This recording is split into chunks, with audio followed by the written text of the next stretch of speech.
বর্তমান পরিস্থিতি বিবেচনায় আসলে শিবিরের যে ক্যান্ডিডেটগুলো যদি সাদিক কায়েম দাঁড়ায় অথবা ফরহাদ দাঁড়ায় তা এর আসলে বিকল্প ক্যান্ডিডেটই খুব একটা খুঁজে পাওয়া যাবে না। সেখানে জয়ী হওয়া তো মানে অনেকটা দূরের বিষয়। এটা আসলে এক কথায় অসাধারণ। এটা যে আসলে মেধাবীদের সংগঠন, এটা আপনি শুরু থেকে যদি শেষ পর্যন্ত একবার পাক দেন, যে মানে ঘুরে আসেন, যে কেউই বলবে যে এর ভিতরে অসাধারণ মেধা ছাড়া আর কিছু নাই। স্বাভাবিকভাবে শিবিরের কার্যক্রম শিক্ষাঙ্গনে এটাকে আপনি কোন দৃষ্টিভঙ্গিতে দেখেন? এখন এটা যে যেভাবে নেবে, কেউ হয়তো বা এটা নেগেটিভভাবে নেবে, কেউ পজিটিভভাবে নেবে।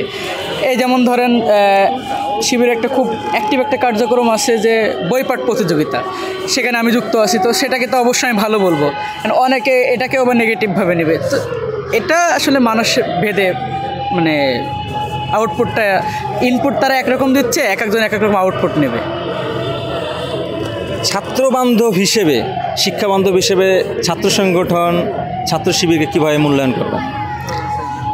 অবশ্যই দেখেন সব দিক দিয়ে তো শিক্ষাবান্ধবী তো দেখা যাচ্ছে, মানে দেখার চোখে তো শিক্ষাবান্ধবী মনে হচ্ছে। এখনও তো আমার সামনে কখনোই কোনো নেগেটিভ আমি কিছু দেখি নাই। এই ৭১ কেন্দ্রিক যে ট্যাগ দেওয়া, এটা কি শিবিরের কার্যক্রমে কোনো ব্যাঘাত সৃষ্টি হবে কিনা মনে করে? আলটিমেটলি শিবির যদি পজিটিভ থাকে, এটা নিয়ে যদি তারা খুব বেশি মাথা না ঘামায়, তা আমার মনে হয় না এটা খুব বেশি এফেক্ট ফেলবে। নির্বাচনে শিবিরের কতটুক তারা ফলাফল ঘরে নিতে পারবে আপনি কি মনে করেন?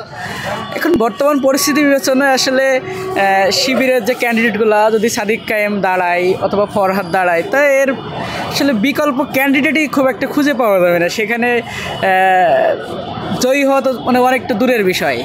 আমার মনে হয় শিবির অনেক ভালো করবে, কারণ প্রত্যেকটা হলে হলে তাদের কার্যক্রম, এই যে জুলাই কেন্দ্রিক কার্যক্রম, এই যে বাকশাস বলেন, এনসি বলেন, তাদের জুলাই কেন্দ্রিক কোনো কার্যক্রমই নেই। অথচ তারা বলে থাকে যে হলো এটা এই পুরো আন্দোলনটা তারা এক কেন্দ্রিক তারাই করছে।